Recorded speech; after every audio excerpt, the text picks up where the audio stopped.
Time. What is up, everybody? Welcome. Welcome to Grapple Chat. What was I going to do? Oh, yeah, okay. All right. What's up, everybody? Say what's up in the chat if you can hear me, if you can see the screen. Show me the hype. What is up, everybody? I hope you enjoyed NXT. I think it was a fun show. Time flies when you're watching NXT, man. It just goes by so quick. It's like, dang, it's over? Oh. But I guess that's what a lot of great things. That's what, like a really good burger or, you know, a nice drink. Like, what? It's empty. That's like NXT right there. Welcome, everybody. It is about that time for the Grapple to the chat. What you think about that? You guys think it's time? I think it's time for Grapple Chat. Thank you so much for joining me on this festive day. I know a lot of people have a lot of things to do. They got family over. You got food to cook. You got cookouts. You got people in the pool. You got all kinds of stuff going on, most likely. So I very much appreciate anybody who's spending a little bit of their day with me and with the rest of Team Gritty. I can hear you, but I don't see you. That's like the John Cena curse. I got that John Cena curse. All right, I think you guys are ready. I think we're ready. Let me make sure that all my systems are go. Yep. All right. Let's get into it, guys. Thank you so much for joining me. Without further delay, let's do it.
How dare my camera?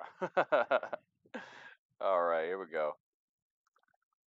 All right, I'm here. I'm in NXT, guys. Don't worry about the camera thing. That was just a minor issue. Don't worry about that. Sometimes in NXT things happen. Okay, things just happen here sometimes. Man, I'm so tiny. I gotta get up a little bit. Is that good? Okay, that's better. What's up, everybody? Hey, technical difficulties will follow you. As long as computers and things don't work right all the time, that means we're kind of safe from termination. Once computers start working correct all the time, that's when we're all gonna die. So it's good. Welcome to Grapple Chat, guys. July the 4th, 2018, we saw a episode of NXT that was just what we've come to expect from them. Just great stuff. I must say, I liked it a lot. And let me give you guys a brief rundown of what happened there. We're not going to spend too long here because it's just good stuff. There's nothing to really complain about or worry about. So let's get into it. All right. So what happened on this episode of NXT? It's like a fine wine that doesn't need to age. It's fresh every time. Every single time.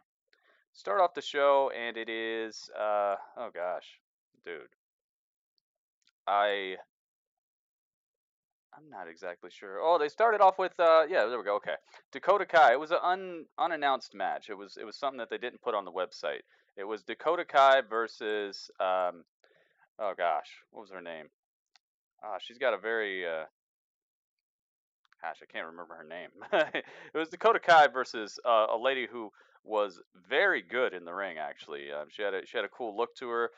Dakota Kai, she's like the new Bailey of NXT, kind of. To me, she just reminds me of Bailey head to toe. But she's got such wrestling talent, and she can pull a good match out of pretty much anybody, or she can go to somebody's level. You can just tell she's like meant to do this, man. Dakota Kai was very impressive in this matchup. Her opponent did not make it easy on her at all. It was brutal. It was vicious, and I liked seeing that. Dakota Kai definitely had to kick up the viciousness a notch to get the job done, and that's going to be pretty much the theme of today's NXT review. Is that you're seeing? I don't know if backstage they were like, "Yo,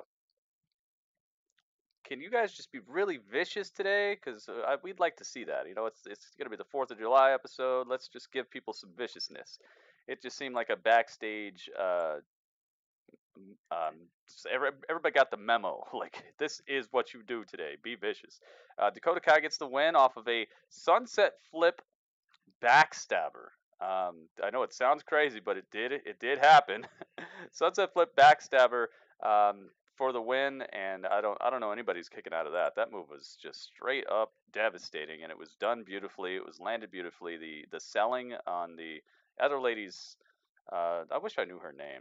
If it were later on in the day, if I waited to do these reviews until, like, you know, hours later, then I would have all this information up. But as of right now, the site doesn't have it, so I'm doing the best that I can. It wasn't Shayna Baszler, no, definitely not Shayna Baszler. Shayna Baszler, I would definitely tell you if it was Shayna Baszler. It was a different lady, but she was good. It was not a slouch type of match. It kicked off the show pretty dang well, and then we went back to stakes and weights.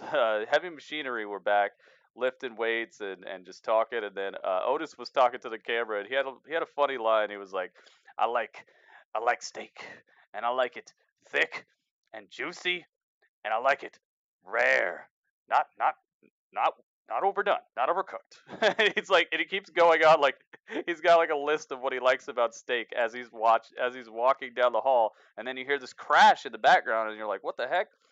He turns around, and Tucker is just laid out with all the weights on him and stuff. So somebody destroyed him, and I think it was TM61, and so did Otis. So Otis and Heavy Machinery was supposed to have a tag team match against TM61, but because his partner was injured, Otis said, "I'm gonna fight him by myself. All right, I don't even care. I need to get my hands on these guys." So Otis fights them by himself in the ring. He actually has a handicap tag team match. Both members of TM61, Nick Miller and Shane Thorne versus Otis Dozovic, and Otis just had the crowd eating out of his hands. I was so worried. Santana Garrett. There you go, Santana Garrett. That's her name. Thank you, guys. You gave me her first name, and now I got it. Yeah, Santana Garrett. Thank you. Yeah, Santana Garrett, guys. Thank you so much, chat. See, it's a live chat. They're helping me out. Thank you guys so much. So Otis had. I was worried about Otis and oh gosh, Otis Dozovic, and I'm just drawing a blank today. I just said his name too.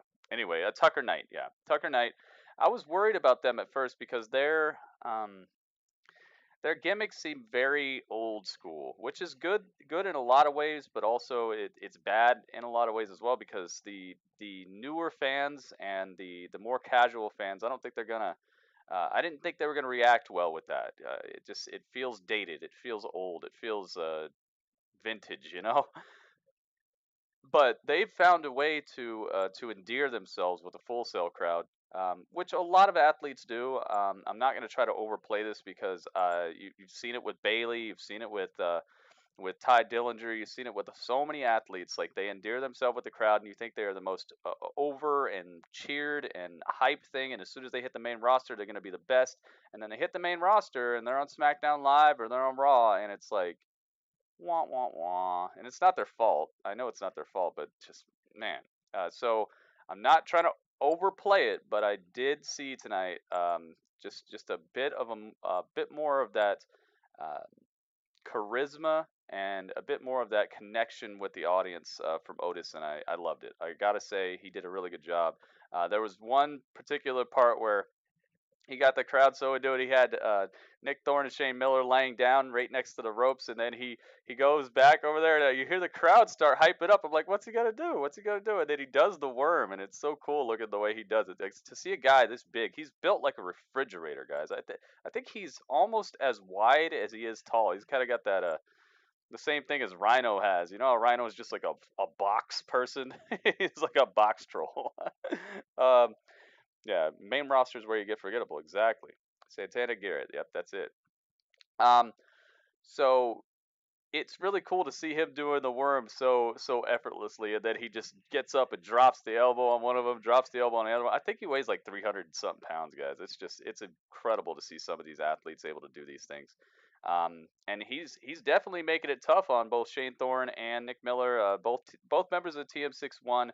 They came out with their brand new gear on. They're wearing like black trench coats and stuff, but their music is all. I'm like, what the heck, dude? They got this like heroic theme song, but they come out and they're all mean. And it's that in between period where a superstar is still using their old theme, but they're doing like horribly mean things. Like, they used to have a very nice theme that just fit their character, and they were just so happy go lucky. And now these guys are coming out like, that's right, we're gonna kill everybody, and it's all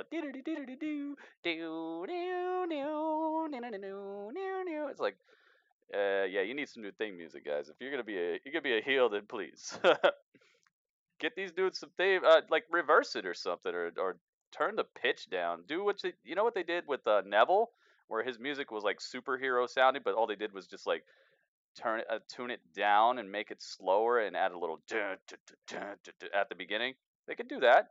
I could hear it being like dun, dun, dun, dun, dun, dun, if they just slow it down and make it more like chug with some rock, with some like heavy metal guitar. Yeah, they could. They don't even have to change it that much. But anyway, sorry, that's just a little bit of presentation things that I think about. But this was an awesome match. I liked the intensity. I liked the parts where they couldn't even lift Otis, but then he could lift them both and just toss them. But TM61 eventually gets the win.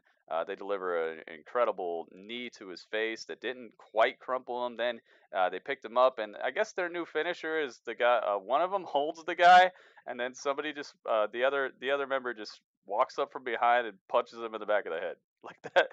That was and they called it like, oh, incredible lariat. I'm like, no, that was not a lariat, dude. He just walked up and punched him in the back of the head like that. You can't get me. That's like if I call this piece of paper like a okay. It's like um if I call this like a bunch of money. Like, no, it's paper, yeah, but like that's where it ends, dude. This is not money. This is definitely just a bunch of pieces of paper. They were like, oh, what an incredible lariat. I'm like, where was the lariat? I just saw him walk up from behind him and just punch him in the back of the head. And I was like, okay, so he's gonna get out of this because that's weak. But nope, 1, 2, 3. Otis Dozovic gets counted. So I was like, what the heck? I hope that's not gonna be their finisher going forward. I hope they change that. I hope they change it. What in the wide world was that? Incredible lariat! I was like, whoa, what did I miss? I was watching the whole time. So it was a good match. I definitely give Otis props for going out there and trying to avenge his brother in arms, and it was cool. I hope this storyline continues on, and I was very surprised to not see War Machine come out. No War Machine, so. Mm. After that, we got ourselves a promo package. It wasn't a promo package. Well, yeah, okay. It was a promo from. No, that was later. Shayna Baszler came out. That's what happened. Shayna Baszler came out, and she. I was thinking, okay, cool. We're gonna find out who her next opponent is gonna be because Shayna has ran through this division and scared the crap out of every girl there is, and who's next? Who's gonna try to step up? So Shayna Baszler comes out. She's standing in the ring. I don't really like her promos very much. It's like if you saw a big bad junkyard dog, you know, like something just super imposing, and you're walking through the gate. You walk through the gate of the junkyard, and you're just trying to go get like a part for your, I don't know, '96 Capri or something like that, and and then you see this dog standing over there, and it's just staring at you, and it's got the look in its eyes like it wants blood, you know, and you're it. You're gonna be the blood donor tonight, and it's like, oh, what the heck? And you see it, and then it barks, and it goes woof woof woof woof, and you're like, what the heck? Woof woof woof. Why does it sound like that? It sounded like woof woof. You think it's coming from a different dog or a speaker or something. That's her promos to me. That's exactly Shayna Baszler to me. It's like, oh, this is the thing. This is the woman who owns this place, man. Watch. Here comes the promo, and she's like, "It's gonna be the same result every time. Always me. Always me." I'm like, "What is going on here? Somebody needs to like bassen up her voice, or just have her not talk, or I don't know, man. She's got to cut promos, so she's got to say something. I wish there was a different way for her to do some of this. I don't know. Can't be that woof woof. All right, she's gotta step it up a bit on the mic. It's not matching her in ring viciousness. Her on mic presence is just kind of lacking to me. But it's just I'm just nitpicking kind of at that point. She's cool. Oh man, it's what? And that dog bites Nakamura. Then Nakamura barks at the dog. Yeah, like last night. That was weird. Anyway, so she cuts a promo, and she's just talking about how no matter who wants to step up, it's always going to be the same result, and you know, just do cookie cutter. Like if you've played not NFL, WWE 2K18, and you read those promos that they write for them in the universe mode, it's like one of those promos. Um, just very cookie cutter, and then so I'm expecting somebody to walk out and be like, you know what, I'm sick of you. So I'm sick of you talking. I was waiting for anybody to come out, and she name dropped Bianca Belair, so maybe Bianca Belair, because she's on vacation or something, she's gonna be back. She had a promo later on. Bianca Belair did from her honeymoon, uh, but nobody came out. She literally dropped the promo, walked right out. Nobody stopped her. Nobody said anything. She has this whole division on lockdown, man. Nobody's even gonna say anything to her. That's how crazy this is right now. And so, she said that they have to do a whole new Mae Young Classic just to find somebody to fight her. Um, Gosh, and they're kind of right. They're kind of right. Everybody's been destroyed. So I liked that she said that. It has truth to it. I just wish she'd work on her delivery a little bit more. And she's obviously getting better. She probably never had to cut much of a promo in UFC, you know. And it's a completely different beast. And there's skills that transfer, but it's live in front of people talking on a script that they gave you, and trying to deliver it in a way that you remember how they told you to deliver it. And so I'm not faulting her for it. I know it's a tough um, it's a tough transition, but she's doing all right. I'm just, like I said, I'm nitpicking. Got the NXT shook. Oh yeah, she does. Everybody's scared. Nobody came out. They were like, whatever. Yeah, you're right. You're right, man. You win. You win. Just don't look at me, okay? Don't look at me. So she does that. Then we go backstage, and we see Danny Burch. Danny Burch cuts not a promo, but he's just talking to a interviewer backstage, and the Undisputed Era walk up, and Undisputed Era are rolling 4 deep. Okay, Bobby Fish was there, and holy mackerel! I said I'd say that when he came back because he's a Bobby Fish. Okay, holy mackerel! I know. Okay, I know. Bobby Fish, Kyle O'Reilly, Adam Cole, Roderick Strong, they all walk up to a single Danny Burch. His partner is not there. There's no Oni Lorcan. So they start talking trash about, you know, how they're gonna get their titles back, and in the middle of them saying this, Danny Burch cuts in and he's like, "That's it," and he just starts like talking to them like like there's not four guys in front of him. Like, you can talk all the trash you want, but it's very hard to fight against more than one person, and especially four people.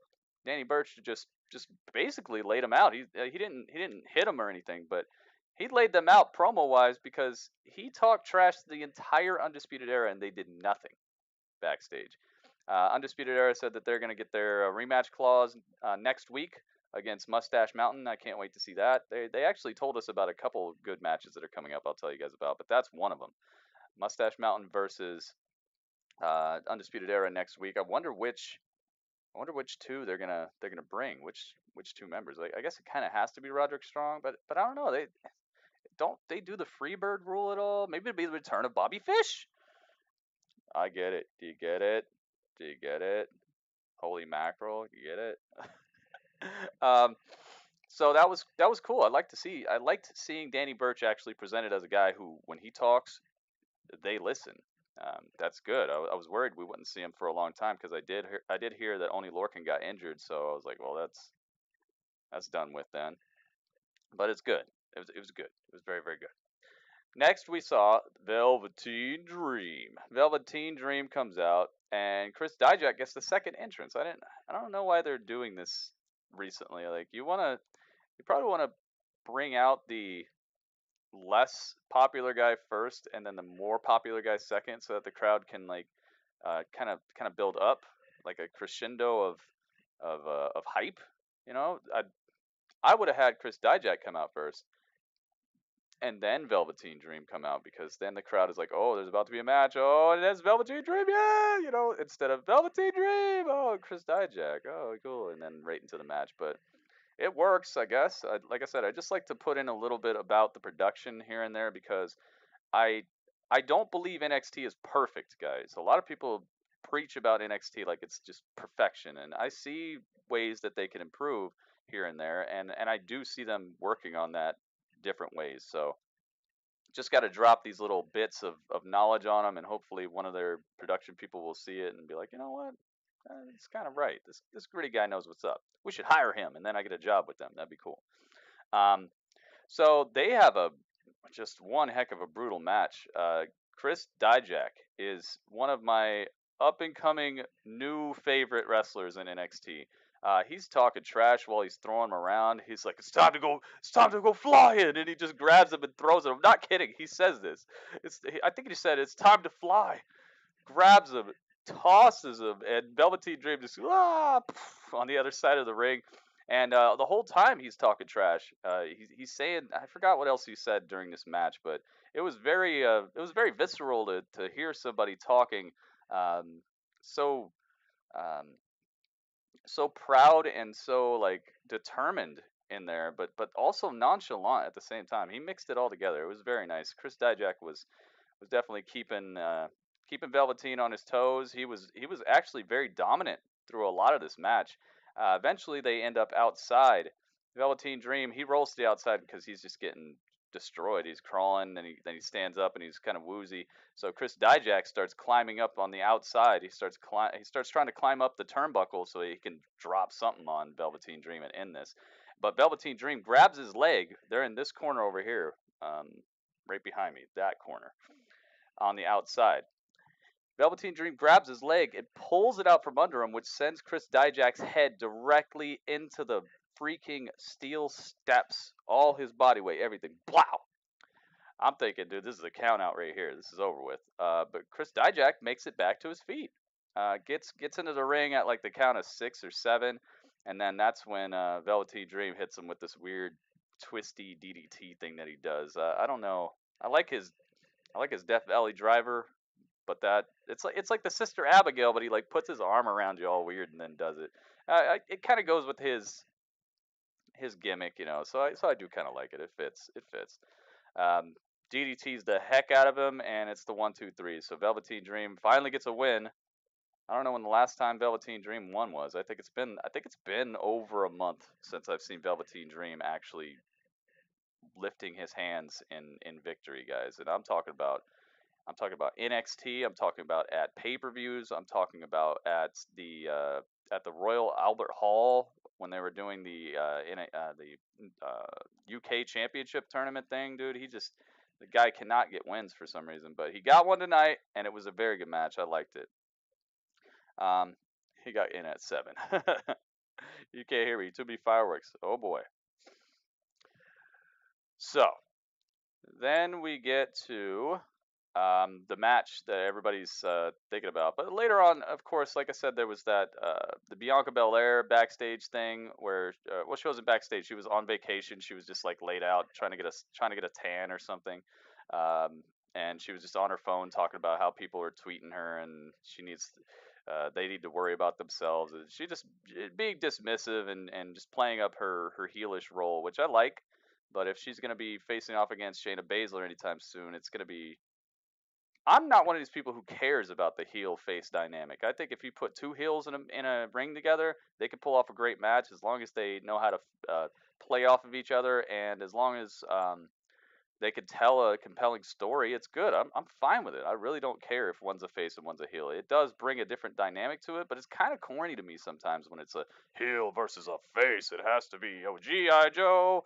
You know, the same old stuff that you've been seeing since you watched Transformers on cartoons and stuff, and it's just the same old stuff. Whenever it's just heel versus a face, it's gotta be, man. Let's change a person's character completely so that at the pay-per-view it'll be a heel versus a face. I don't buy into that stuff. I really don't. You could have a good match with a face versus a face, as long as they both want to go out there and give their all and have a good contest. It could just be for the love of wrestling. It could be just for they want the win so bad, but they don't have to be a bad guy. Or it could be the other way around for bad guys. I'm not one of these people who subscribes. I'm not one of these people who cares about the heel face dynamic in a match, as it being the only thing that's going to make or break a match. I don't believe in that. I really don't. So I don't care. If Shayna Baszler fights Bianca Belair, I think it's gonna be a great match. And if both of them are heels, I'm fine with it, because it's the belt is on the line, man. And if they're both bad guys, who cares? You're trying to see a good match between two people who are gonna tear each other apart and do whatever it takes. And that's what I would like to see. Two people who will do whatever it takes to win, instead of a good guy and a bad guy. One guy who will do whatever it takes and one guy who won't. So that's just my 2 cents on that. Anyway, then we get the main event.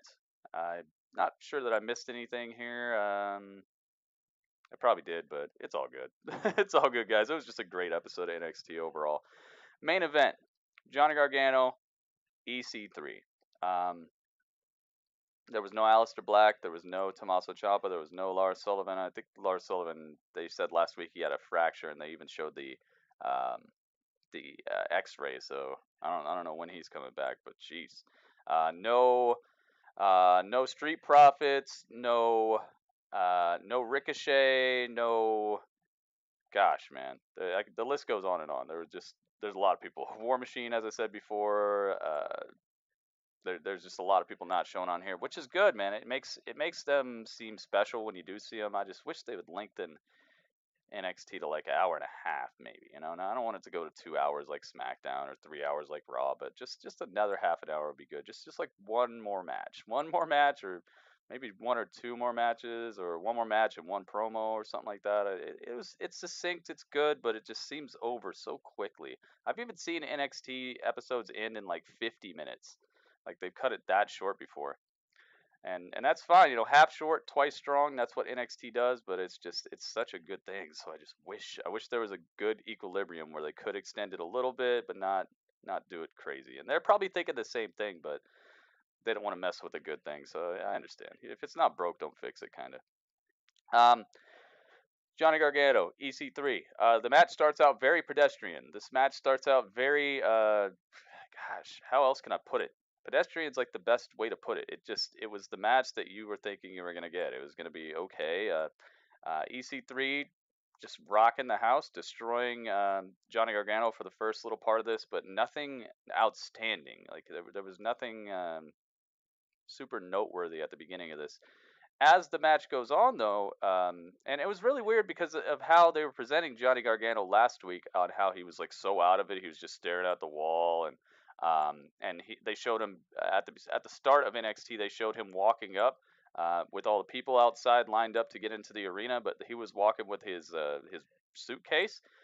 His wife was not with him, and he wasn't saying what's up to the fans or anything. So he still had that like glazed over, out of it thing going on with him. So I was thinking, oh, so EC3 is going to walk all over him, and he's just going to get destroyed, and his wife's going to come out, or something's going to happen to where he's going to have to eventually snap out of this. Well, they did that, but they did it like right away.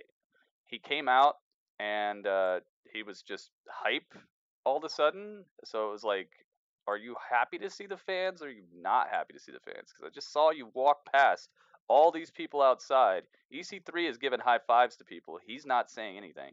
Then he comes out and he's like, I'm Johnny Gargano, guys. Yeah. I'm like, can we have some consistency with this character right here?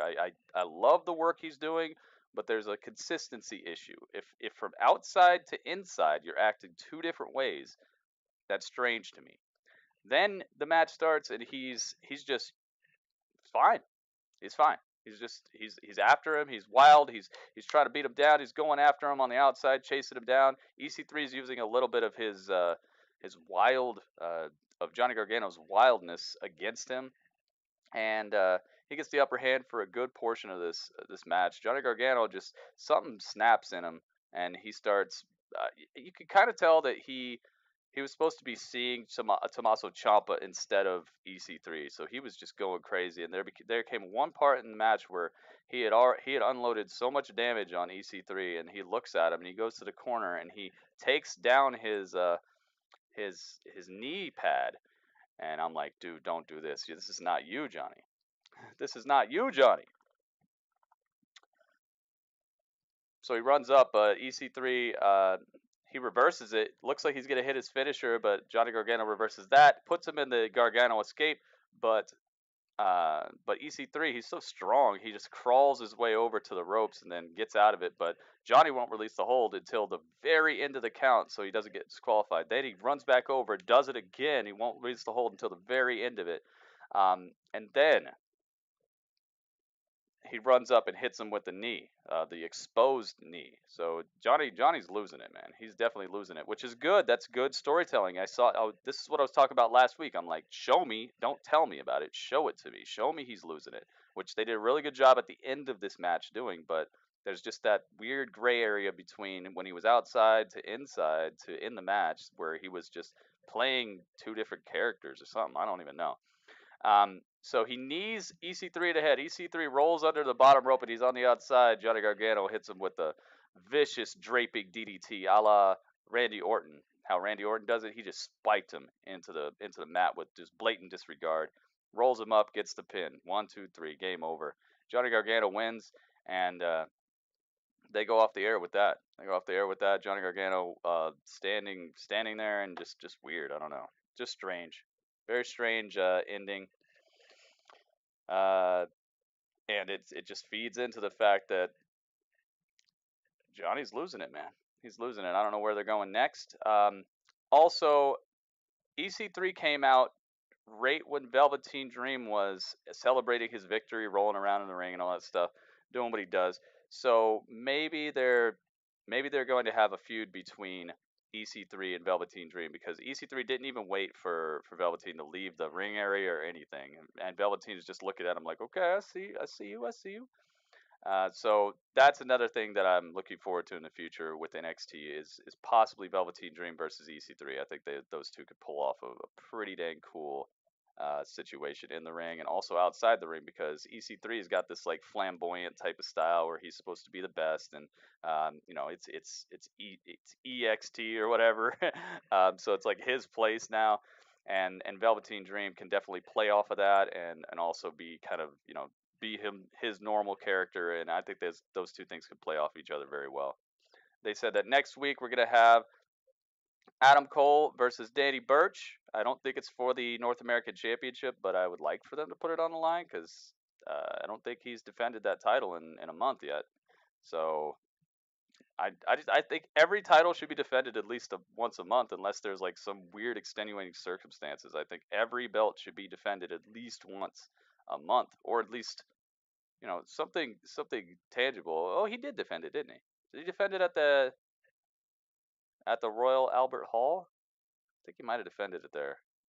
Yeah, I think he defended against Wolfgang. Yeah, I think he defended it. But still, he should still defend it. It's a brand new month, okay? It's July now. It's July now. Defend it again, Adam Cole. Defend it again. But anyway, great episode of NXT. If I have to give it a out of 10 rating, I'd probably give this episode so many feuds, so many. Would you have missed anything if you missed NXT? I would say yeah. It's a must-see episode. I'd say almost definitely, but I'm gonna give it an 8.3. I'm gonna give it an 8.3. It was definitely better than Raw, better than SmackDown. Just based off of the succinct, just keeping it to the point. Wrestling wise, the matches were great matches. Fun stuff, and just when you thought it was getting repetitive, they shook it up. They made it so that Otis is not even fighting a tag team match with his partner. He's fighting it by himself. They made it so that Johnny Gargano is just going off, like trying to kill EC3 instead of just a regular 1-2-3 ending. It was like, dude, what are you doing, man? Dijak and Velveteen Dream, they pulled off a very, very brutal face-to-face conflict, and right at the end of the match, when you thought it was just going to be Velveteen Dream, you know, doing this and stuff, EC3 comes out and spoils the party, basically. So just every single time that you thought things were going to be simple and by the books, they find a way to tweak it to where it's fun and to where it's like, oh, cool, I'm glad I'm watching this. Backstage interview turns into a full-on showdown with Undisputed Era, and we got to see Kairi Sane. Kairi Sane cut a promo in her best English, and it was fun. She just basically said that she's gonna take the women's championship, and she just I don't know, man. I'm looking forward to seeing what she does next in the ring. I think next week they said she's gonna fight against God, who did they say that she was gonna fight?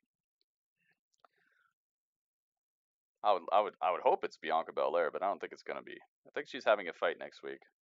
I don't know. I'll get back to you guys next week. But yeah, it definitely looked like a good episode of NXT to me. What did you guys think? Let's see. 8.9, 6.7. Why?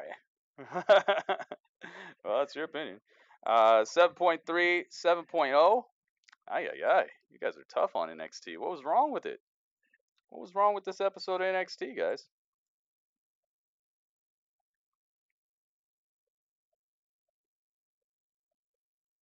I don't know.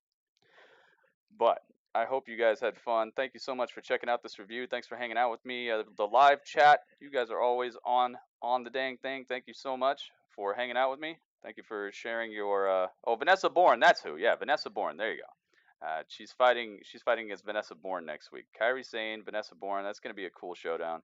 Hopefully they let Vanessa Bourne actually get in some offense and maybe win, because the whole that's the one thing that NXT is doing completely weird with Kairi Sane, is that she gets beat up completely, and then she just makes some weird comeback, and then she wins off of like 2 moves, which is fine if you're like a Braun Strowman type of guy or something, but she's not Braun Strowman. She's Kairi Sane. She doesn't look like there's much weight or viciousness behind a lot of what she does. So hopefully her and Vanessa Bourne will be able to reverse that pattern and put together a good match that is believable at the end. Whoever wins, even if Kairi Sane does win, I hope it's believable, because I'm having trouble with this belief that one elbow drop is putting away these women, and this marching thing is doing anything to people. So we shall see next week. Vanessa Bourne, Kairi Sane. I think it's going to be good. Thank you guys for sharing your food. Um, your food cooking, and also your diet that you guys are about to have for today. That's very nice of you. You guys making me very, very hungry.